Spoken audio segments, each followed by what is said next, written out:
Hey, it's Drybear, and today I'm going to teach you everything that you need to know to get started in the brand new ghost investigation game, Demonologist, which has a ton of cool features and some really interesting aspects to it that make it unique in the ghost hunting genre. Starting with the lobby area, your main interaction points are going to be these three screens on the lobby.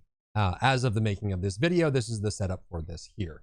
Your shop is going to be on here on the right. You buy items using buy, and then you can put them into your loadout by the arrows that you have shown on these items if you have room for excess in that setup. And if you're wondering how all the items work, don't worry, we'll go through that in just a minute. You'll select the setting for the game itself, single player, multiplayer, on this middle screen here. So if you're playing alone, you can hit single player. If you're playing multiplayer, you'll be able to set that up for your lobby. And then once that's set up, you then can start adding items to your loadout from this, because you actually have an actual instance of the game going. Next, you'll want to choose a location with the third screen over here. There are 3 playable locations at the making of this video, with a 4th on the way. You'll start by only being able to play the abandoned house. Then at level 5, you'll unlock Cyclone Street, and at level 10, you'll unlock the hospital. What's cool about Demonologist is each one of these maps not only has unique interactions, horror moments, jump scares, things like that, that only happen on that map, but also they have their own unique objectives, which give you a different play style depending on what map you choose. Once everything looks good, you can set your difficulty here for whichever one you're looking for. On the higher difficulties have a harder play style with the ghost, and the ghost can change locations, but you'll get more rewards from that. So choose whatever difficulty works for you. I'm going to go on easy so I can show you the tools so I don't get interrupted too much. And then you go ahead and hit start. You'll load into the tent, which is the truck or the home base for you at each location. You'll have all your tools that you've loaded in with here on the left side, and then you'll have your screens for viewing. You can see your team or your personal sanity. At lower sanity, this is a mechanic that is pretty prevalent in all ghost hunting games, but as sanity goes lower, you have higher chance of the ghost attacking and killing you as well. Your middle is your availability for cameras. You can set up deployable cameras, or you can have your own individual cameras, but all that will show here on the middle screen. On the left is your objectives. The first one will tell you the name of the ghost, which can be useful for triggering it and getting it to do things. And the next 2 come with the map itself. So the middle are the optional objectives for the map specifically. On this first one, abandoned house, you have to get the ghost to blow out a candle at any time, take a photo of the ghost, and then find the human silhouette using the ectoplasma gas or glass around the location, which will change each time you load in. And once you've done all of that, you can then get the missing fingers, which you'll find with the glass as well, place them inside of the basement receptacles, and then you'll be able to exorcise the ghost. Now, you get a lot of value from determining the kind of ghost you're dealing with. So just doing that is enough, and you'll get XP for leveling, but you get a bunch of extra XP and money for completing the map-specific objectives and exorcising the ghost. So you do want to do that as you get better at the game. Next, let's talk about the basic tools that come with every kit, and this is all you need to determine the ghost. The advanced tools you can buy and bring in will be valuable for making it easier to find the ghost or safer for you to find the ghost. But in every case, you can use the default loadout to figure out where the ghost is. The first is your EMF meter, which looks like this. I don't know why. No, the roach doesn't do anything. They just set it up aesthetically so that there's a roach on it, and the roach will wiggle when you move. It has nothing to do with the ghost. It's just a visual aesthetic thing. And there is an option in the settings to turn that off if it bugs you out, pun intended. So you can get rid of that if you want. This one is actually a directional EMF, which is super useful. So if you find the location of the ghost, where your camera is angled, I've found will change how you interact with the EMF level and will be the location of the ghost. The number on the readout is the exact number of the EMF. And when you're putting in evidence, EMF 5 will be, if you ever see a 5 on there, then you know it's EMF 5 for the type of ghost. So that is an option, and it helps you locate the ghost during hunts. If you're being hunted, I usually will have the EMF with me so I can hear the ghost approaching. Makes it much easier to know where the ghost is because they phase in and out visibly, so it's hard to see where they are when you're running away.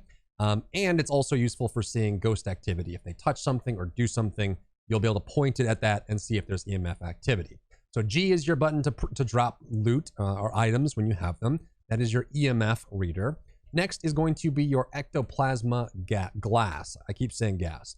This one you hold left click and it'll appear over your eye, your visual angle. And this will just allow you to see ectoplasm in the run, and it'll glow. It'll be on specific surfaces. You'll be able to see this. On the second map, Cyclone Street, it is useful for doing the optional objectives. You really need it for this one as well. You'll need it to be able to locate what you need. But if you're looking for ectoplasma, which is one of the details here, one of the modifiers, ectoplasm stains, you'll find that by looking through this glass, and it does work without you having to hold it up. So you actually will see it here. And because it's visual angle limited, I find that getting distance helps a lot because you'll get more covered by the glass. But just know that that's what that device is for. Next is your spirit box. This one I have done a bunch of testing on to see how it works. It doesn't work when it's out here, but when you're on the location, you don't have to hold the push to talk button. As long as you're talking, you can see that it is picking up my voice here. And then if you ever get a response, the ghost that's all blacked out on the right side of the device there will flash blue, and then it'll play a voice line for the ghost. So if you ever get that, you can just tick spirit box response because you got one. The lines that I've used that are the most consistent in getting a response if you're in the location of the ghost are anything to do with the word talk. Can you talk? What do you want to talk about? Do you want to talk to me? Have you talked to anyone? Using that word, it's really good at recognizing that word specifically. So I will often go through a location, just say, can you talk? What do you want to talk about? And that does get good response. Also, how old are you? When did you die? Where did you die? Anything using the word die, they'll tell you. Usually I died a long time ago, or I'm very old, or things like that. Those two phrases are my go-to because they get the most amount of responses. But almost anything you put in here might elicit a response from the ghost. Just know that those are the ones I would recommend using. It doesn't work when it's on the ground, unfortunately, so you have to kind of hold it. Just know that you don't have to hold it to your mouth either, and it doesn't seem to matter whether the lights are on or off. You can use it in both situations. So that is the spirit box. Next is going to be your UV light. This actually has some nice distance on it, so you'll be able to find that from far away. All you have to do is hold it in your hand. You don't have to hold it up or anything. The cool thing about the UV is that it really only shows on interactable objects like doors or light switches. So you want to check those often. And again, it doesn't work when it's on the ground, so you have to hold it as of the making of this video. Next is going to be your ESG, and the ESG and the canvas are the two hardest ones to get. I usually like to get doubles of these, 2 canvases and 2 ESGs, bring them into the location and set them up early because it takes a while to sometimes get the ghost to walk over it. It is one of those devices that you just need the ghost to be passing by and touch it and decide to interact with it in order to get it. The ESG works like this. You can place it on the ground. If while you're placing this, and this works for cameras as well, while you're holding G to drop it, you can scroll, spin your mouse wheel, and it'll spin it around. However, I have found on this current build of the game, I don't know if they'll fix it in the future, I have found that if you don't spin it, it tends to get better responses in orientation. But the way this works is you put it on the ground, it'll start spinning and looking like a UFO. And then occasionally, if you ever get a response, you'll hear like an error sound, and then a visual of the ghost will appear floating in the air above the ESG.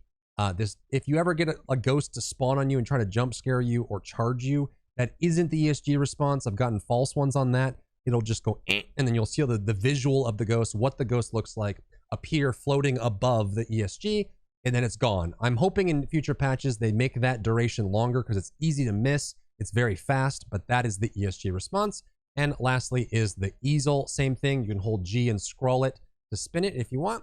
And this is just like a ghost journal. You just place it on the ground, and if the ghost passes by it and decides to interact with it, it will make a nice painting for you and make a drawing for you, which is pretty cool. So that is what you'd look for on that. This is the tent where all the tools are, but if you ever are ready to go, you jump in your Sam & Dean Winchester car and you jump in this and you go back to the safe house once you've discovered what it is the ghost is. Press J to bring up your journal, and this is where all your information will be. All your guides and details are going to be on here on the left, but ghosts and evidence, the last 2 tabs on this touch screen, are where you want to go. Ghosts give you the information about the ghost, their behavior, the evidence that you get, their strengths and weaknesses. Evidence allows you to narrow down the type of ghost. So say you got a correct show of fingerprints and you saw them draw on an easel. That will narrow down the search if you've checked these to Onryo, Revenant, or Fae. And if you want to, you can go look at those to see what the missing evidence type would be. And then once you have the final evidence type, you get that and you click it.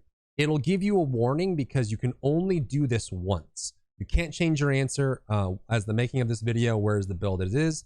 Once you make your choice and you confirm it, that's your choice. You can't change it anymore.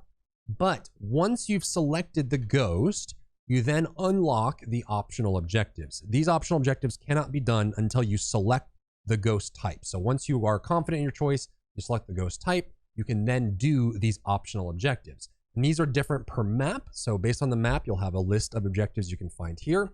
On the first map, the abandoned house, get them to blow out a candle, get a photo of the ghost, and find the human silhouette using the ectoplasma glass. All you have to do is walk up to it and view it through the ectoplasma glass. You'll hear a completion noise in your ear that tells you that you got it and you're good to go. And then it'll unlock the next stage, which is the Exorcist. This is the same on all maps. Once you've done the optional objectives correctly, the exorcism part will become available. And there's one final step that you have to do in order to exorcise them. On this map, specifically, you need to go around and find fingers. So you'll enter the location, open the door. Again, if you ever see this hand symbol, that means it's a viable location for fingerprints. So check it with UV, hit door handles, light switches, things like that. So you'll be able to check that. And then on this location for the abandoned house, all you have to do is go down into the basement once you've located the fingers, bring them with you down into the basement. I know it's hard to see right now. And you'll go into the basement in here and you'll find these, which is going to be your location for this. These chalices right here, you need to put a finger in each one of these and the exorcism will be complete. You'll hear a clock tinking sound or dinging sound, which lets you know that the exorcism is complete. The ghost can't hurt you anymore and you can go pack up and head out. But that is the procedure of events. Select the ghost type once you're sure of it, then go through the optional steps of the map and then the optional exorcism at the end. But you can also just head out if you feel like you have a good understanding of it, just to get some quick XP and some money, especially if you've died before as the ghost attacks. For Cyclone Street, you need to find the time of death using the ectoplasma glass. And then once you find that time of death, you need to enter it into clocks that appear on the wall that look exactly like this one in the lobby. So keep an eye on this. For Cyclone Street, it'll look just like that. Once you load into Cyclone Street, you'll be able to check that out as well. So you see how you use ectoplasma glass to find the time of the ghost's death. All you have to do is grab the ectoplasma glass here and then use it to track all over the Cyclone Street location. And you'll eventually find the time of death is just going to be white glowing numbers, just like the ectoplasm, somewhere in the area. I found it to be most common inside these bathrooms here. So if you're looking for that, sometimes it's up on the wall. So you would just take the ectoplasma glass and then you would just put it up like this and you'll see a number. Once you get close enough for it to be in the glass, you'll hear a sound letting you know that you got it correct. And then you'll move on to the last part for Cyclone Street, which is entering that exact time into those clocks on 3 different clocks in the location. So you'll have to go all around Cyclone Street, finding those 3 clocks, put in the time exactly. And when you're done, the exorcism is complete and you've done all that you can on Cyclone Street. And lastly, on the hospital, which is the 3rd unlocked map, and that concludes all 3 of the maps that are playable right now in Demonologist. You don't need any special tools for the extra objectives here. You just need to find the parts of the salt gun, which are all over the hospital, randomly spawned. And then you need to go to the lobby, pick up the salt gun, and then you need to hit a direct shot on the ghost to kill it. This is actually, it's almost like you're playing Doom. You actually get a real gun, a salt gun, and you go and you blast the ghost. Just shoot him multiple times. You have infinite ammo in this current build, so you can just keep shooting as much as you want. And you have to hit the ghost directly, and it can still kill you. You have to hit it while it's hunting, otherwise you won't be able to see it. So on the hospital, you just got to find the gun parts, put it together, shoot the ghost, and you've got all the objectives done. Now let's talk about the optional equipment that you can add to your toolkit that are useful, that you can buy and add later on, that might be something you want, but are not necessary in order to get the correct identification for the ghost. It's just stuff you get once you get more money. The first one is going to be the crucifix. As long as this is in your hand when the ghost attacks, it will prevent you from dying and then it will get burned up. So it's a one-time use, avoid death, which is super nice. The candle is an optional item, but is useful for things like abandoned house. You actually need it to get one of the parts of the optional objectives. You can have it in your hand or you can put it on the ground. You just activate it. You don't need a lighter, which is super nice. So that's another option there. The camera is how you take pictures, and it's useful for getting a picture of the ghost. There isn't a crazy amount of optional pictures you can take right now for extra cash. It's really just for getting that photo of the ghost, though it seems on all maps As long as you get a photo of the ghost, you will get some benefit for it. And luckily, it has no charges. There's no amount. You can just take as many pictures as you want. Sometimes it's useful for seeing a dark room if you want. So that is there. Sanity pills, they give different amounts depending on what difficulty you're on, but you can take these to increase your sanity, which is nice. It's 1 pill per bottle, and they cost a whopping $1,600, which is omega pain, but that's just the way the cookie crumbles. And lastly is going to be the video camera. I have found this to be most useful for checking the 2 hard-to-get devices, which are going to be your ESG and your easel. So what I'll do is I'll set them up kind of near each other and then facing the camera so I can see it.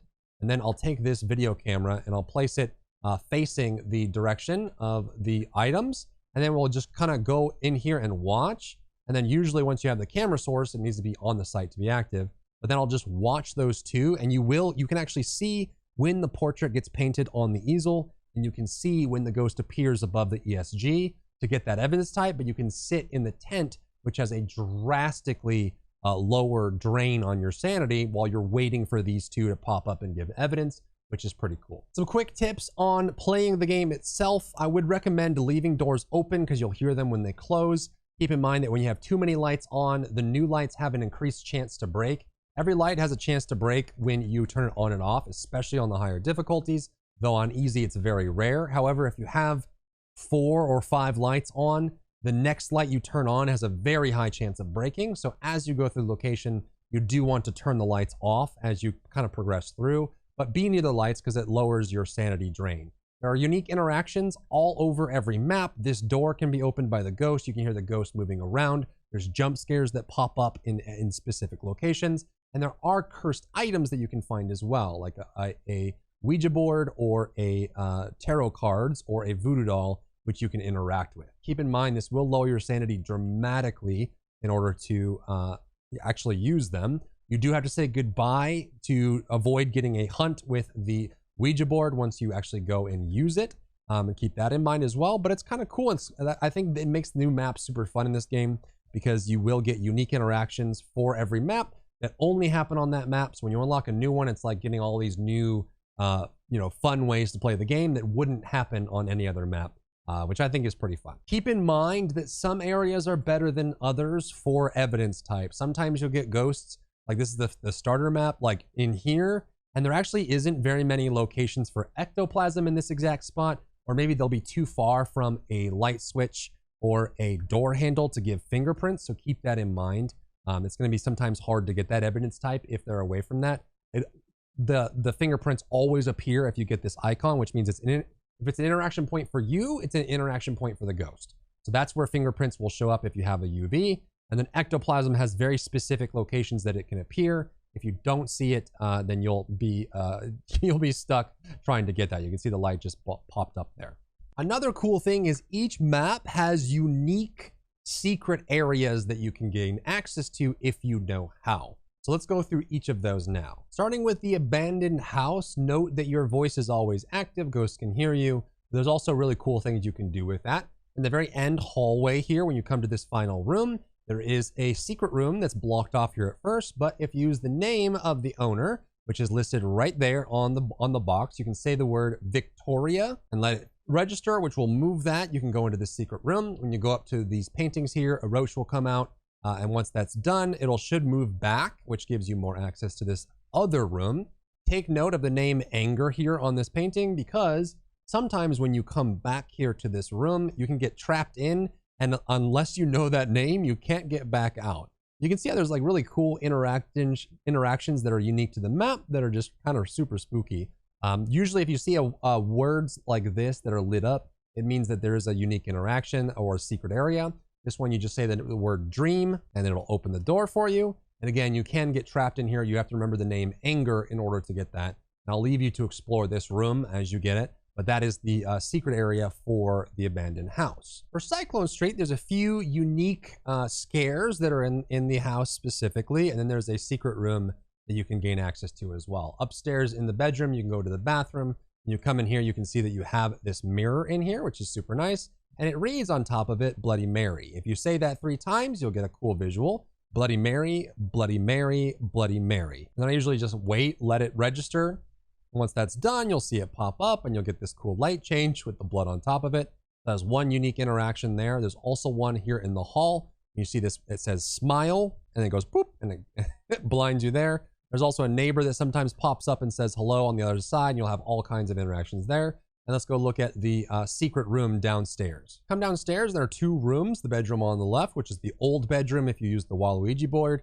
And you'll come down here to another secret area. If you come over, again, you see glowing text. Pay attention anytime you see this kind of decaled text in the world.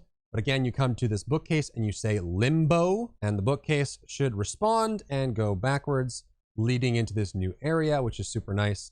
And there are some cool interactions down here that you can mess with that I'll leave you to discover on your own. But there is an option here. I've never found evidence in these secret rooms. Personally, in the playable areas is where I find all the evidence. So it might be an option for you, but there are some cool interactions you can explore in that.